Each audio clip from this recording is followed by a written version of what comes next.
बिस्मिल्लाहिर्रहमानिर्रहीम अस्सलाम वालेकुम। शेर अफजल मरवत को तहरीक इंसाफ से निकाल दिया गया, लेकिन आज शेर अफजल मरवत ने जिस तरह तहरीक इंसाफ के मुख्तलिफ लीडरों पर इल्जामात लगाए और साथ ही इमरान रियाज खान पर बड़े शदीद किस्म के इल्जामात लगाए हैं, और अब इमरान रियाज खान का भी बड़ा तकड़ा जवाब आया है। डिटेल आपके सामने रखनी है।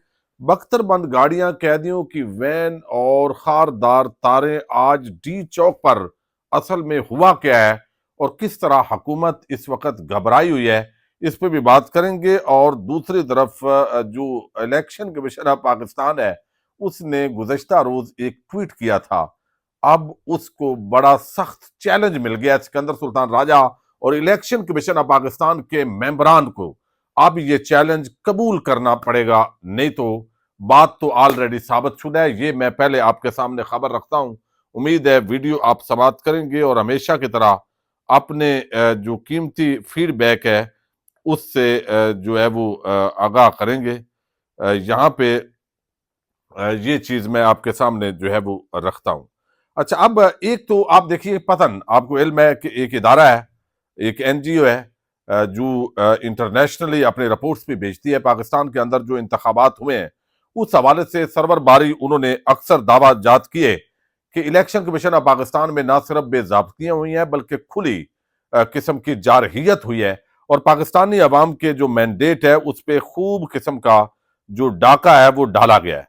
लेकिन सिकंदर सुल्तान राजा ने कल इमरान खान ने जब यही बात की और इसको जो है वो जवाब बनाया अपने खतूत के अंदर कि भाई ये देखें, गैर जनबदार एक इदारा है, उसने ना कुछ हमसे लेना है ना आपसे लेना है, लेकिन आप तो हुकूमत में है, चलो आपसे तो कोई लालच भी हो सकता है। तो वो भी ये कह रहा है कि आपने तस्लीम कर रहा है कि इतनी बड़ी जो है वो आपने डाका डाला है पाकिस्तानी कौम के खिलाफ। ये असूली तौर पर गद्दारी बनती है। काश इस मुल्क के अंदर असल गद्दारों को कभी नकेल डाली जा सके, वो नहीं जिन पे कुछ हमारे इदारे फतवा सिर्फ लगा देते हैं कि ये हमारा जो भी तनकीद करने वाला है वो गद्दार है। असल गद्दार कौम का गद्दार होता है, और वो जिस अंदाज के अंदर, लेकिन बदकिस्मती से चूंकि एक्शन पाकिस्तान के अंदर उनके खिलाफ नहीं होता और बाकी गद्दारी के फतवे वैसे चलते रहते हैं आम निहत्ते जो पाकिस्तानी है उन पर। अब इसको बुनियाद बना के इलेक्शन कमीशन ऑफ पाकिस्तान ने कहा कि आप एक पेज पर थे तो ये था वो था, लेकिन हम तो आजादाना हमने इंतखाबात करवाए हैं। हालांकि इससे बड़ा लतीफा, झूठ, फरेब, दजल और गलत बयानी हो ही नहीं सकती। यानी पूरी पाकिस्तानी कौम आई विटनेस है, और फिर इतनी भगदड़ मचाई गई इलेक्शन के अंदर 8 फरवरी को, जो कहे कि शफाफ इलेक्शन करवाए हैं वो तो कोई पागल आदमी होगा। वो हवास उसके, आप समझ लें, मैं इससे सख्त अल्फाज इस्तेमाल नहीं करना चाहता, यानी वो ऐसा बंदा होगा तो उसको तो किसी ओहदे पे वैसे ही नहीं होना चाहिए। अब यहां पे इस रिपोर्ट को हवाला बनाया इमरान खान ने, चूंकि डान अखबार और टीवी चैनल्स वगैरह उन तक पहुंचते हैं।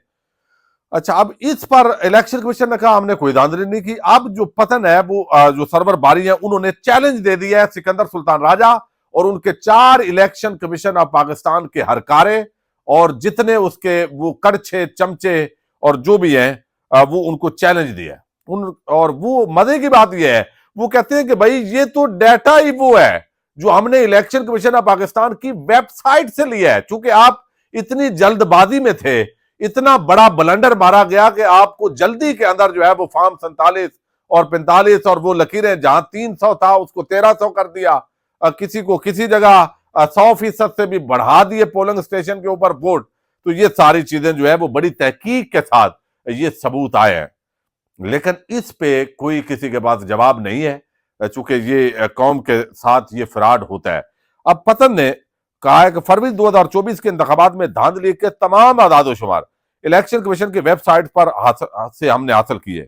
खुशी होगी कि अदालत में पतन की रिपोर्ट को कोई चैलेंज करे। देखें, इससे बड़ा कोई, यानी आप देखें ना, कड़छे, चमचे, टाउट जो कहते हैं कि भाई पहले भी होता था तो ये भी होता है। भाई इस मर्तबा जो पाकिस्तानी कौम के खिलाफ बदमाशी हुई है इससे पहले कभी नहीं हुई, मार्शल लॉ के अदबार के अंदर भी नहीं हुई। कम से कम देखे ना, पोलिंग जब हो रही होती है उस दौरान कोई तकड़ा होता है, किसी के साथ कोई हुकूमत अमला मिला होता है तो वो चीज होती है, और बाद अजान रिजल्ट जाके जल्दी जल्दी ठप्पे लगा के इजाफा कर लिया। वो भी जाके डीसी ऑफिस के अंदर या एसी के ऑफिस के अंदर होता था किसी हद तक, जो पैरा नहीं दे सकते थे।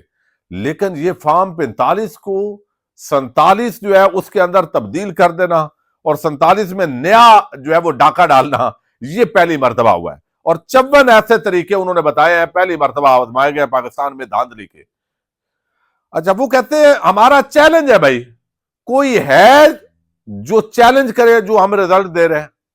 तो अब अगर नहीं देते भाई चैलेंज करो, और सबूत वो इलेक्शन कमीशन की वेबसाइट पर तमाम डाटा पड़ा हुआ है। तो ये सूरत हाल है। नवाज शरीफ, शहबाज शरीफ, मरियम नवाज, यूसुफ रजा गिलानी और उनके बेटे अलीम खान और कराची की तमाम सीटें, ये सब हारी हुई सीटें हैं जिन पर अब बदतरीन धांधली हुई है। इलेक्शन कमीशन आज तक 2018 की रिपोर्ट जारी नहीं कर सका, ना ही 2014 की रिपोर्ट जारी की है। अब ये सर्वर बारी कह रहा है और बाकायदा डंके की चोट पे कह रहा है भाई, ये बात कर रहा है जिसको टीवी चैनल जो है वो बाकायदा जो है वो रिपोर्ट कर रहे हैं कि ये हारा हुआ है। शहबाज शरीफ, नवाज शरीफ, मरियम, यूसुफ रजा गिलानी और उनके बेटे अलीम खान, ये सब हारे हुए हैं। इतना बड़ा चैलेंज कोई नून लीग वाला, कोई पीपल्स पार्टी वाला, कोई जो है वो कड़छा चमचा, कोई इलेक्शन कमीशन चैलेंज करे इसको। हालांकि अब तो इतना टाइम गुजर गया, रिजल्ट आपने इधर उधर जाया कर दिया, कम से कम आपकी वेबसाइट पर जो आपने नशर किया वही आपके लिए काफी है। लेकिन ये इस वक्त सूरत हाल है। जब ट्वीट आपने कल की तो ऐसे की जैसे तो बड़ा जो है वो बिल्कुल क्लियर है और सारा मामला ठीक है।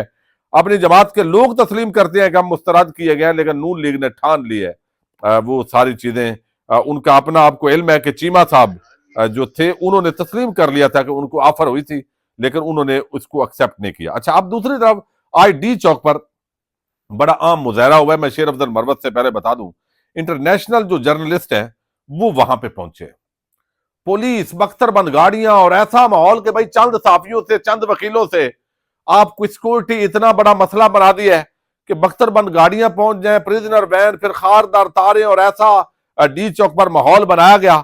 और ये काला कानून जो पीका एक्ट के अंदर जो तरमीम की गई है, जिसके अंदर नून लीग, पीपल्स पार्टी ने सहाफी और किसी भी सच बोलने वाले बंदे का जबान बंदी पर उसको जेलों में डालने के लिए जो एक पूरा हुकूमती जजत का जो पूरा एक जाल फैलाया गया 26वीं यानी तरमीम के तहत, तो वो उसके तरीके से वो करने की कोशिश है। उसके खिलाफ आज इंटरनेशनल जो जर्नलिस्ट कम्युनिटी है उन्होंने भी एहतजाज किया है।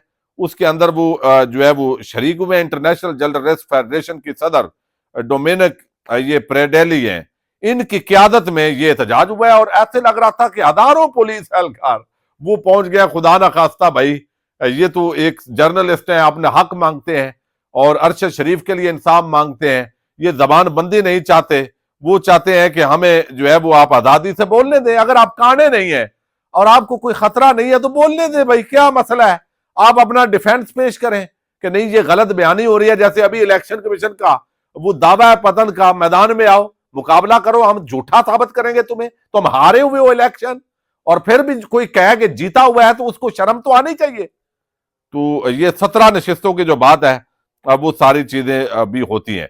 अच्छा, ये चीज एक तरफ है। अच्छा, अब जो इस वक्त सूरत हाल है जी वो ये है कि सूरत हाल बड़ी नाजुक है। यानी आप देखिए कि यहाँ पे जो जिस तरीके से शेर अफजल मरवत हैं उनको पार्टी से निकाल दिया गया। अच्छा, उस वक्त तक मैं समझ रहा था कि उनको नहीं निकालना चाहिए, लेकिन अब शेर अफजल मरवत जिस तरह एक मर्द होर बन के आने की कोशिश कर रहा है, मेरा ख्याल है वो अपने आप को खत्म कर बैठेगा। यानी आज उसने जो कुछ कहा है, एक तो उसने कहा है कि मैं ही पार्टी हूं, मैं ही इमरान खान की रिहाई के लिए लड़ूंगा, मरूंगा, और ये तो एक वादे तफरीक है। और वो कोई जो जिसको इमरान खान ने निकाल दिया भाई, वो इमरान खान के लिए कोई ना निकले, ये टेंशन नहीं है। और ये उसको शायद ये हो कि ये इस तरह की गपशप लगा के टीवी चैनल उनको शायद जो है वो कवरेज देंगे, चंद दिन देंगे, उसके बाद आप बिल्कुल नकारा हो जाएंगे। कोई हम आपका विलाग में जिक्र करते हैं, लेकिन शायद वो भी होना बंद हो जाए। ये होता है, पहले भी कई आए लेकिन वो चले गए। अगर आप खामोश रहते, बहुत सारे तहरीक इंसाफ के कायदीन ने कहा भाई खामोश हो जाए, इमरान खान ये ठीक है, कुछ लोग कान भरते हैं, जाते हैं, वो अपना वो बार बार कोई बंदा एक ही एजेंडे के तहत बात इमरान खान तक सही मालूमात नहीं पहुंचती। ये बात दुरुस्त है, मुकम्मल तौर पर मालूमात नहीं पहुंचती। तो वो उन्होंने सुना और वो कर दिया। टीवी चैनल पे उन्होंने खुद देखा, जिस तरह मीडिया ने रिपोर्ट किया। तो आप खामोश रहते, मौकफ देते, लेकिन आपने समझा कि नहीं मैं बड़ा हीरो हूं, तो अब आप हीरो मेरा ख्याल है नहीं रहेंगे। ये हीरो से जीरो बंदा ऐसे ही बनता है जिस तरह। तो अब जो है वो आपको इल्म है कि इमरान रियाज खान जिस तरह उनके लिए खतरात पैदा हो गए थे खैबर पख्तूनख्वा के अंदर भी, चूंकि अली अमीन गंडापुर के साथ उनकी अनबन हो गई थी और उस वक्त बैरिस्टर सैफ जो है वो भी था। तो फिर इस दौरान इमरान रियाज खान के लिए खतरात पैदा हुए और वहां उनको रहायशगाहें छोड़नी पड़ी और खैबर पख्तूनख्वा उनके लिए सेफ जगह नहीं रहा। अली अमीन गंडापुर पर भी उन्होंने तनकीद शुरू की और बाकी जो तहरीक इंसाफ के लीडरशिप है उनको भी उन्होंने झंझोड़ा। इस पर इख्तलाफात यकीनन तकलीफ उनको है और शेर अफजल मरवत और अली अमीन गंडापुर एक ही है। अब ये चूंकि अगली बारी शायद गंडापुर साहब की हो, तो ये तो अब इमरान खान जाने और उनका काम जाने। लेकिन बड़े संगीन इल्जामात लगाए हैं और ये इल्जामात पहली मरतबा नहीं, इमरान रियाज खान पर बहुत पहले भी लगाए गए इस तरह की चीजें, चूंकि और उसके साथ है कोई नहीं। तो इल्जाम क्या लगाया है, मैं शेर अफजल मरवत का वो आपके सामने रख देता हूँ। रियाज का मैंने काफी हद तक एहतराम किया। वो कहता है कि अली अमीन खान ने कहा है कि जी वो टेका मांग रहा था। अब अली अमीन खान ने मुझे ये भी कहा है कि खुद ये माइन का टेका लेने के लिए मेरे पास 10 दफा आया। मैं खुद जब सीएम हाउस जाता था हर वक्त ये मौजूद होता था। किस लिए आया है, वो वहां पे रहता था। सीएम केपी जो है उन्होंने सरकारी उनको एक रिहाइश दी हुई थी। फिर अली अमीन खान मुझे, यानी अली अमीन खान के अल्फाज है कि ये एजेंसियों की मिली भगत से हीरो बनने के चक्कर में गिरफ्तार हुआ, इनको खानदान समेत रखा गया, न इसकी जबान जख्मी हुई थी और जबान का अगर इलाज कराया था तो किससे कराया, कोई इलाज की कोई इसे तफसील दी है। फिर यही अली अमीन खान ने मुझे कहा है कि भाई ये जबान एक हफ्ते में ठीक हो गई और इसी को और उन्होंने ये भी कहा कि फैज हमीद ने इनको 600 से ज्यादा कनाल जमीन दिलाई है चकवाल में, वहां फिश पॉन्ड है, वहां महल इसने बनाए हैं, अस्तबल बनाया हुआ है। अब पहले मोटरसाइकिल इनके पास नहीं होती थी, ये इतने अरबों रुपए कहां से कमाए। और यही अली अमीन खान ने यह भी कहा है कि फैज हमीद का ये दस्ते राज था एजेंसियों के साथ, इसके पीटीआई के दौर में बड़े गहरे ताल्लुकात थे। अब ये फिर सवाल ये भी पैदा होता है ना कि कहते हैं खचरों की तस्वीर इसने पहले से रखी है कि मैं खचरों के जरिए भागा। और भाई अगर हुकूमत आपको न भागने देती तो आपका पासपोर्ट 1 मिनट में ब्लॉक होता, आप यूके किस तरह पहुंचते। पासपोर्ट आपका ऑपरेशनल है, आप यूके तक पहुंच गए। और काम इन हजरत का यही है कि इनको टारगेट दिया जाता है कि फलां को जनाब आपने तख्ते मश्क बनाना है।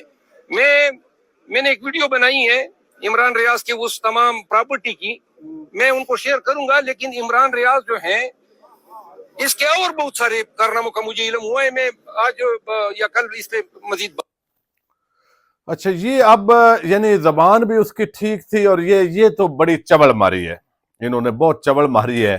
वो भाई जबान का अगर आप कहोगे ना, यानी ये बाकी के फैमिली के साथ वो रहे, जो उनकी उस वक्त सेहत की हालत थी, जो उसकी सारी चीज थी, अब उसका भी मजाक उड़ाना ये तो बेशर्मी है।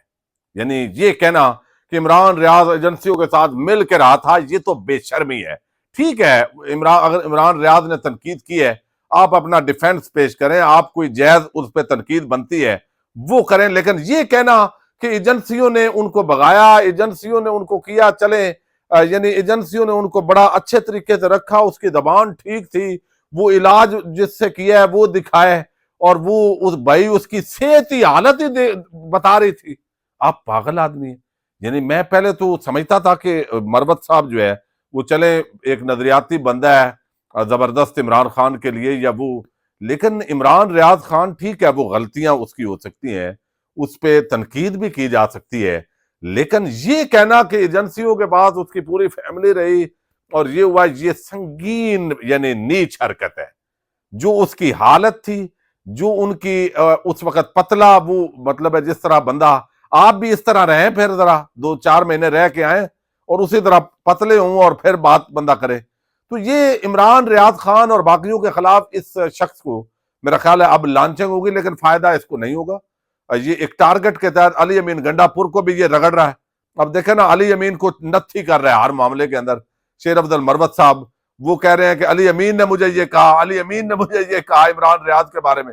वो भाई लोग दहर है, यहां से पंजाब से भागे, जो हालात थे वहां पीटीआई की हुकूमत थी तो उनसे हेल्प ली, अल्टीमेटली तहरीक इंसाफ के खुद लोगों ने कहा जी आप कोई अली अमीन यानी जो है वो महफूज जगह दे, तो अपना मुल्क है तो अब उसको इस तरह एहसान बना के पेश करना। इमरान रियाज खान इस पर जवाब उन्होंने शुरू किया, अभी ट्वीट आया, लेकिन ट्वीट कुछ लोगों के कहने पे उन्होंने डिलीट कर दिया है और वो कहते हैं कि मैं, चूंकि ये एक नया महाद होगा और इसकी बुनियाद पे जो टीवी चैनल्स हैं और बाकी वो असल फोकस तोड़ के इस मामले के अंदर लग जाएंगे।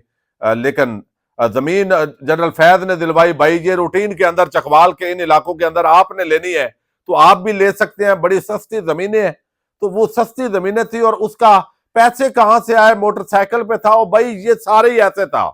यानी इस वक्त जो बंदा 2 करोड़ 1.5 करोड़ 3 करोड़ महीने का, उसका इस वक्त भी टीवी अपना जो यूट्यूब चैनल है उससे अगर एक बंदा कमा रहा है तो ये नजर भी आ रहा है, ये तो उसकी तो इनकम नजर आ रही है भाई। तो ये भी एक मतलब है अजीब तमाशा किया गया उनकी तरफ से।